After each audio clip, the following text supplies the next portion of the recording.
उस वक्त के वजीर आजम को और उस वक्त के मुशीर एहतसाब को किसने ये इख्तियार दिया था कि वो 190 मिलियन पाउंड, यानी बहुत सारे चैनल्स पे ये बात करना भी गुनाह है, बहुत सारे एंकर्स के सामने ये बात करना जुर्म है, मगर आज पाकिस्तान की तारीख का बहुत बड़ा दिन है कि ये 190 मिलियन पाउंड के केस के अंदर, जिसमें कोई भी मुल्जिम पेश होने को तैयार नहीं था, जिस केस में वकला महंगी फीसें अदा करके तारीख पे तारीख लिए जा रहे थे और किसी एक मुल्जिम को भी ना पेश किया गया, ना उसका बयान रिकॉर्ड करवाया गया। तो ये 190 मिलियन पाउंड का केस है क्या? जैसा मैंने अर्ज किया कि ये पाकिस्तान की तारीख का सबसे बड़ा स्कैंडल, सबसे बड़ा करप्शन केस है हुजम के लिहाज से। अब नैब का इदारा एक इंडिपेंडेंट इदारा है, उसने इस 190 मिलियन पाउंड जिसका बंद लिफाफा इमरान खान साहब की काबीना में लाया गया और हाथ खड़े करके मंजूरी ली गई, उसका नोटिस लिया है। नोटिस लेते हुए नैब की इंक्वायरी की स्टेजेस होती हैं। पहले कंप्लेंट वेरिफिकेशन होती है कि ये आया जो दरखास्त मौसूल हुई है ये दुरुस्त है कि नहीं है। उसके बाद कंप्लेंट वेरिफिकेशन के बाद इंक्वायरी की स्टेज आती है। इंक्वायरी की स्टेज के बाद इन्वेस्टिगेशन की स्टेज आती है, तफ्तीश की। अब जब तफ्तीश की स्टेज आई तो कॉल अप नोटिस दिए गए नैब के इदारे की तरफ से। नैब के इदारे ने जब कॉल अप नोटिस दिए तो इमरान खान साहब को और बुशरा बीबी को कहा गया कि आप पे ये इल्जाम है कि आपने बतौर वजीर आजम 190 मिलियन पाउंड का जो एक प्रॉपर्टी टाइकून का मामला था उसको काबीना से मंजूर करवा के 60 अरब रुपए का स्कैंडल किया है, 60 अरब रुपए का, और उनको रियायतें दी हैं और उस 60 अरब को रेगुलराइज करवाया है। और ये 60 अरब ये तब का है जब एनसीए यूके, ये भी याद रहे कि ये तहकीकात पाकिस्तान में नहीं हुई, एनसीए यूके ने ये तहकीकात की, जुर्माने आयद किए और कुछ सरकारी अराजी थी, कई 100 कनाल, जिसको सरकार से ट्रांसफर किया गया एक प्रॉपर्टी टाइकून को। अब जब सरकार ने उस जमीन को ट्रांसफर करने की इजाजत दी और एनसीए का जो जुर्माना था, और ये 190 मिलियन पाउंड 60 अरब रुपया बनता है, जब इस मामले का नैब नोटिस लेती है, प्योर करप्शन है, तो नैब को पता ये लगता है कि अल कादिर ट्रस्ट नामी एक ट्रस्ट इस्टेब्लिश किया गया है जुल्फी बुखारी और बाबर अवान की तरफ से। अब ये ट्रस्ट क्या ट्रस्ट है? ट्रस्ट जो बनाए जाते हैं ना, कुछ थैलेसीमिया के पेशेंट्स के लिए बनाए जाते हैं, कुछ तालीमाती जो इदारे हैं उनके लिए बनाए जाते हैं, एजुकेशनल पर्पसेस के लिए, बीमारियों के लिए, एजुकेशन के लिए, रफाए आमा के जो काम है, जो सोशल वर्क है, ट्रस्ट उस लिए बनाया जाता है। अब ये जो ट्रस्ट है जिसमें 458 कनाल जमीन एक प्रॉपर्टी टाइकून की तरफ से तोहफे में दी जाती है अलकादिर ट्रस्ट के लिए, उस जमीन का जब ट्रांसफर होता है तो ट्रस्ट डीड के ऊपर सिग्नेचर्स हैं जुल्फी बुखारी साहब के और बाबर अवान साहब के। आहिस्ता आहिस्ता उस ट्रस्ट को कन्वर्ट किया जाता है और एक नई ट्रस्ट डीड मार्जे वजूद में आती है। उस नई ट्रस्ट डीड में अगर आप उसको पढ़ें तो 2 अफराद के सिग्नेचर्स हैं।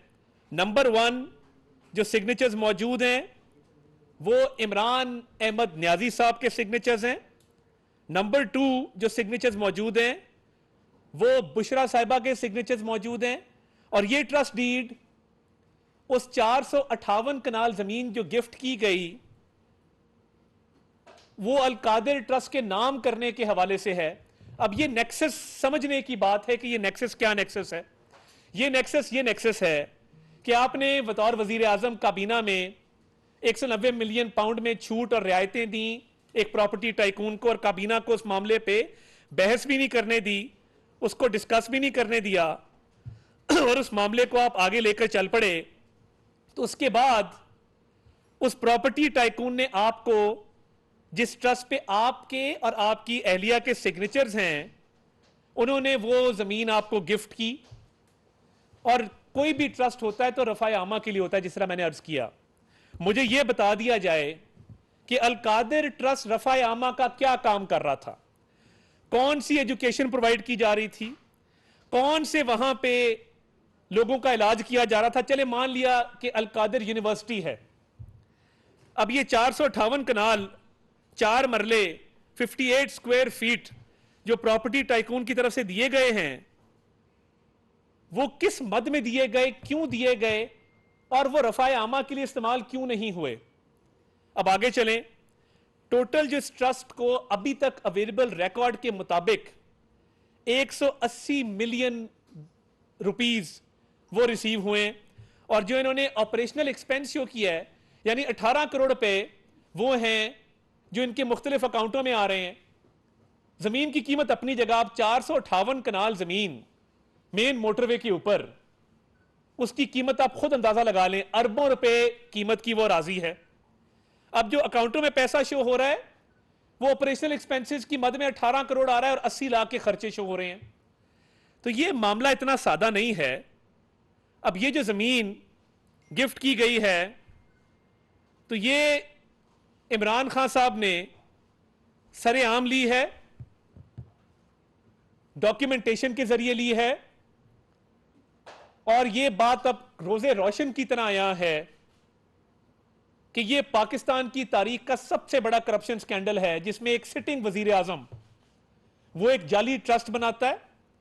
उस जाली ट्रस्ट को बनाने के साथ साथ वो जमीन गिफ्ट लेता है अरबों रुपए की, जिस प्रॉपर्टी टाइकून से लेता है उसको अरबों रुपए माफ करता है काबीना के जरिए, और फिर उस ट्रस्ट को मनी लॉन्ड्रिंग का एक जरिया बना के ब्लैक मनी को वाइट करने का एक जरिया बनाता है।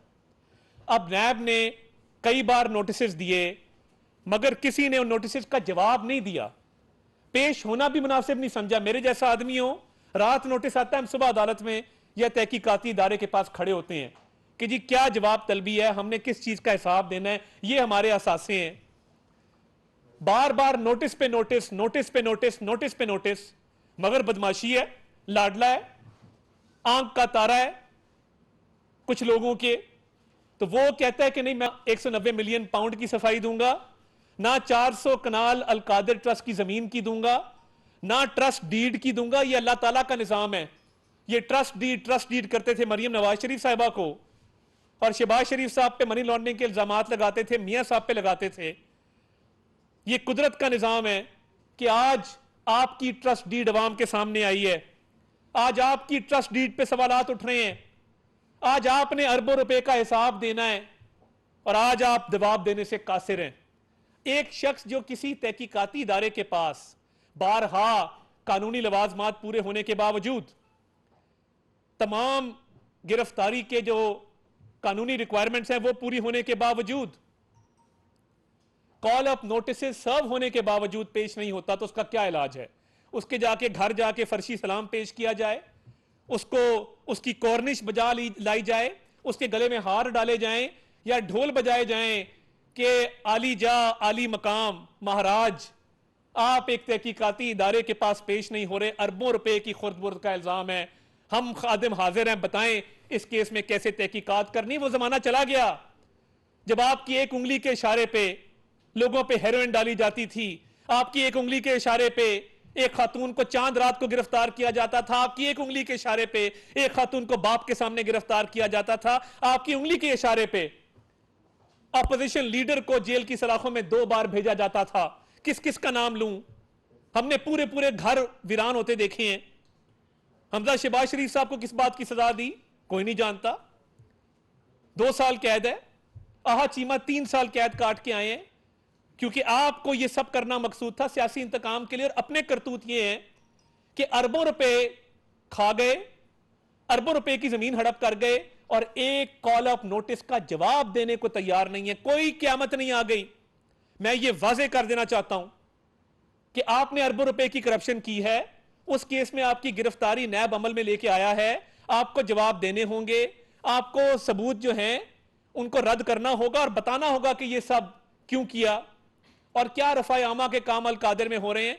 और देखिए, मुट्ठी भर लोग, कुछ एहतजाजी छोटी छोटी टोलियों में एहतजाज कर रहे हैं और दावा कर रहे हैं कि हम पता नहीं कहां घुस गए, कहां पे हमने हमले कर दिए।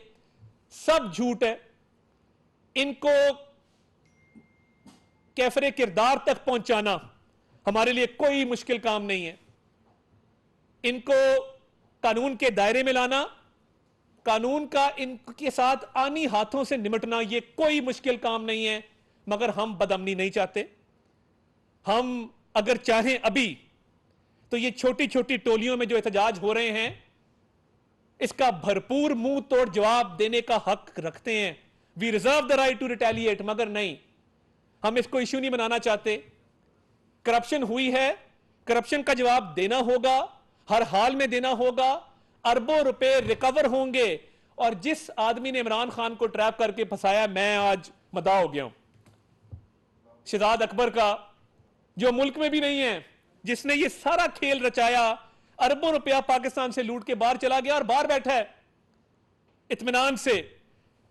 तो इसलिए आज एक ऐसा मुजरिम जिसने कई जराइम सरजद किए, जिसने बतौर वजीर आजम अपने इख्तियारात का नाजायज इस्तेमाल किया, जिस पे नैब ऑर्डिनेंस का सेक्शन 9 जितना फिट इस पे बैठता है किसी और पे नहीं बैठता, तो ये गिरफ्तारी कानून के मुताबिक नैब ने की है।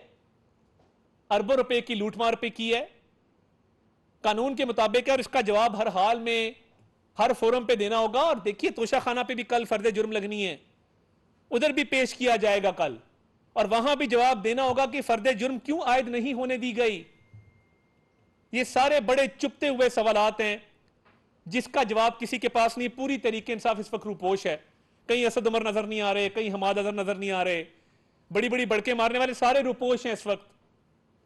मगर ये कौम का पैसा है, इस मुल्क का पैसा, जो 4 साल तबाही उतारी है आपने, और इस मुल्क का अरबों रुपया लूटा है अपने वो गैंग ऑफ 4 के जरिए, जिसमें आप, बुशरा बीबी, जिसके अंदर फरा गोगी, एहसन जमील गुज्जर।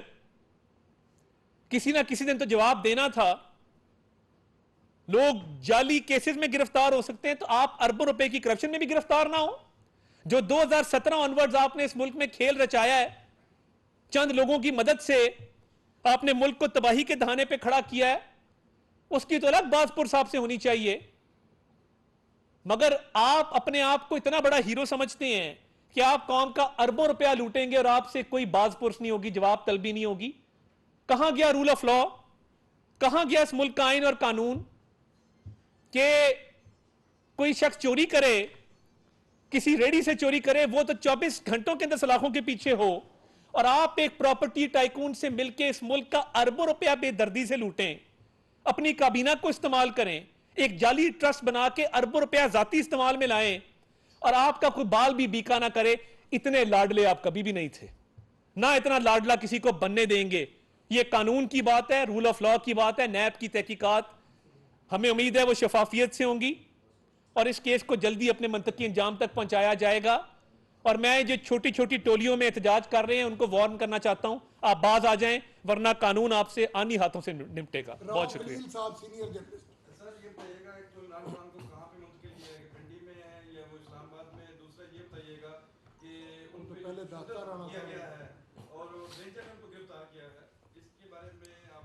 देखिए, एक तो नैब की तरफ से उनको गिरफ्तार किया गया है, और नैब ने किया तो नैब हेडक्वार्टर में रखा होगा, जो नैब का पिंडी का दफ्तर है, जो मेरे तक अभी तक इतलात आई हैं। इमरान खान साहब चल के गाड़ी तक गए, तशद्दुद होते हुए मैंने तो नहीं देखा, ना मेरे पास ऐसी इतलात हैं कि कोई तशद्दुद किया गया है।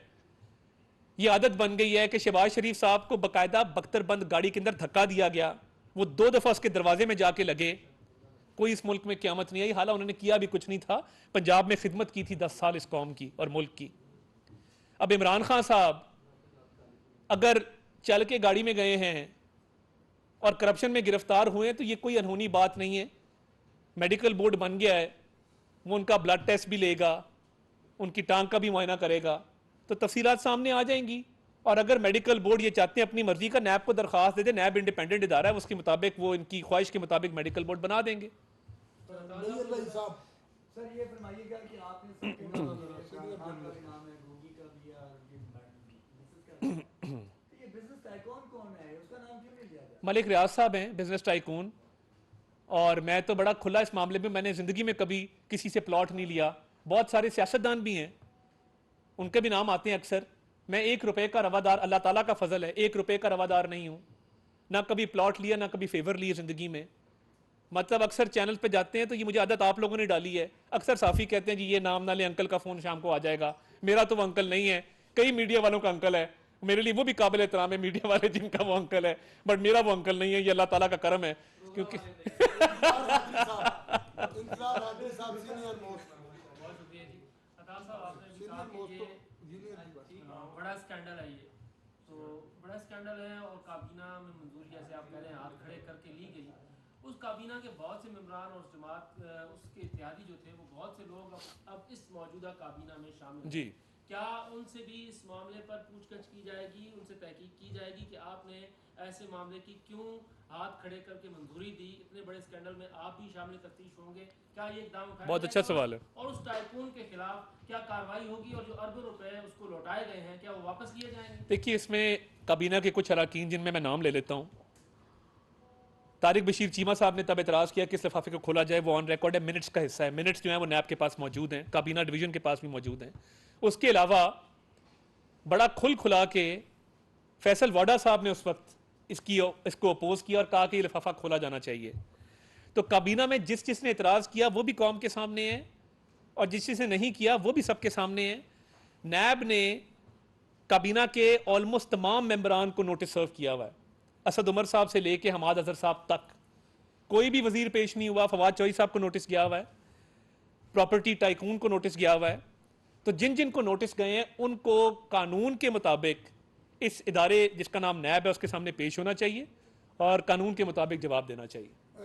जवेद हुसैन साहब, जी तो मुल्क के अंदर एक ऑलरेडी एक क्योस है, मतलब सियासी इंस्टेबिलिटी जो है वो मौजूद है, और उसका असर जो है वो हमारी मशत पे पड़ रहा है। तो ये जो गिरफ्तारी है सियासी तौर पर अगर देखा जाए तो इसका तो माशी तौर पर और बदहाली की तरफ मुल्क जाएगा। तो क्या हुकूमत के साथ प्रॉपर कंसेंट लेने के बाद मैंने ये कार्रवाई की? देखिए, नैब का वारंट जारी था, तहकीकात जारी थी। अदम इस्तेहकाम और सियासी अदम इस्तेहकाम जो हुआ है, जिसने मुआशी अदम इस्तेहकाम में रिजल्ट किया, तो ये किसका करना था? इस मुल्क में दोस्त ममालिक के दिए गए तहाइफ किसने बेचे? इस मुल्क की मीशत को तबाही के दहाने पे किसने खड़ा किया? तो ये तो मैं समझता हूं कि ये गिरफ्तारी एक पॉजिटिव इंडिकेटर है। शायद इससे सियासी इस्तेहकाम इस मुल्क में आ जाए। और इमरान खान साहब से कोई इंतकाम नहीं है। इंतकाम होता तो ये काम जो आज नैब ने किया है ये हुकूमत बहुत पहले कर चुकी होती और किसी ना किसी केस में कर चुकी होती। तो मैं ये समझता हूं कि जिन्होंने इस मुल्क को बेदर्दी से लूटा, हिसाब तो देना होगा। तो इमरान खान साहब के लिए एक रास्ता है, जावेद हुसैन साहब, बड़ा क्लियर। प्ली बार्गेन करें और अगले दिन बाहर आ जाए, कोई मसला नहीं है। कर लें प्ली बार्गेन, बैठे जो अरबों रुपया खाया वापस कर देना। बड़ा सिंपल, कानून में भी प्ली बार्गेन या वॉलंटरी रिटर्न, ये दो चीजें हैं, वीआर कहते हैं उसको। तो ये बड़ा कानून में सिंपल तरीका दिया हुआ है, नैब ऑर्डिनेंस का वो हिस्सा है। तो वो कर दें और बाहर आ जाए। हमने तो सर नवीद अकबर साहब, नवीद साहब, तारड़ साहब, ऐसी इतलात भी आ रही हैं, ऐसी फुटेजें भी सामने आ रही हैं लाहौर में, कराची में, इस्लाम पिंडी में, जी कुछ ऐसी सेंसिटिव प्लेसेस के ऊपर जो चंद थोड़े थोड़े शख्स बंदे जो घुस बैठे हैं वहाँ पे हमले कर रहे हैं, तोड़ फोड़ कर रहे हैं। तो हुकूमत किस चीज़ की टॉलरेंस, किस चीज़ का मुट्ठी भर लोग, मौका दे रहे हैं? लौंडे लपाड़े, मुट्ठी भर लोग, चेहरे छुपाए हुए, डंडे पकड़े हुए, वो कुछ एहतजाज कर रहे हैं। उनका हक है, करते रहें। मैंने उनको एक वार्निंग दी है कि ऐसा काम ना करें, करने देना। देखिए, उनके लिए उनको पकड़ना, उनको कैफरे किरदार तक पहुंचाना कोई मसला नहीं है। मगर स्टेट ये मैसेज नहीं देना चाहती कि एक गिरफ्तारी के पीछे स्टेट ने इतना एजिटेट किया है कि इनको, जिनका नाम भी किसी को नहीं पता, इनको उठा के जेलों में फेंक दिया। ये काम हम करना नहीं चाहते। सियासी कारकुन है, सियासी कारकुन बन के रहें। ये 40-50 की टोलियों में जो निकले में कोई मसला नहीं है। मैं इसको इतना बड़ा इशू नहीं शहर यार समझता। साहब, आखिरी सवाल। कर लो जी। आप कह रहे हैं कि ये चंद मुठीभर लोग हैं। जब कोई गिरफ्तारी होती है या ऐसा कोई बड़ा वाकया होता है तो इदारों की रिपोर्ट आती है कि इसका क्या रद्द-ए-अमल हो सकता है। क्या ऐसी कोई रिपोर्ट्स आई थी कि मुल्क में अफरा तफरी फैलाई जाएगी इस तरीके से, और उनको रोकने के लिए कोई इक़दाम नहीं, वो तो अगर ये देखें, वो तो फिर गिरफ्तारी के हवाले से अगर कोई ऐसी मालूमात सारे इदारों को होती तो फिर तो ऐसी आ जाती, बट क्योंकि ये नैब की कार्रवाई थी तो इस हवाले से ये नैब भी बेहतर बता सकेगी, मगर हमें कोई अमन अमान के हवाले से कोई ऐसी रिपोर्ट नहीं आई। और अभी भी मैं समझता हूँ तमाम शराएँ खुली हैं, कोई इतना अमन अमान का मसला नहीं है कि लाखों बंदा सड़क पे आ गया है और उन्होंने तबाही मचा दी है। ये जो मुट्ठी भर लोग 2-4 शीशे या 2-4 गाड़ियों को नुकसान पहुंचाया है, इनकी तस्वीरें हमारे पास हैं, जब वक्त आएगा तो इनके खिलाफ कार्रवाई जरूर अमल में लाई जाएगी। ये बताइएगा कि आपने कानून की बात की, अमल दरामद की बात की, तो कासिम सूरी के इक़दाम से लेकर के सदर ने जो केयर टेकर सेटअप का जो खत लिखा था वो सुप्रीम कोर्ट ने भी कहा है वो गैर है लिखा, तो उस हवाले से कानून का बरकत में आएगा। कासिम सूरी सदर पाकिस्तान और इमरान खान के खिलाफ केस, देखिए, मैं तो पहले दिन से हामियों के आर्टिकल 6 की कार्रवाई इनके खिलाफ बनती है और गैर आइनी तौर पे असेंबली को तोड़ा गया, कानून का मजाक बनाया गया, आइन का मजाक बनाया गया, तो इस पे जो कानूनी मुशावरत हुई है अभी फ़िलहाल इस रेफरेंस को दायर करने का फ़ैसला नहीं हुआ, मगर इसके हक़ में और इसके ख़िलाफ़ दोनों कानूनी आवाज़ें मौजूद हैं। मज़ीद कानूनी मुशावरत होगी तो इस पर कोई ना कोई फ़ैसला जल्द कर दिया जाएगा। बहुत शुक्रिया, थैंक यू।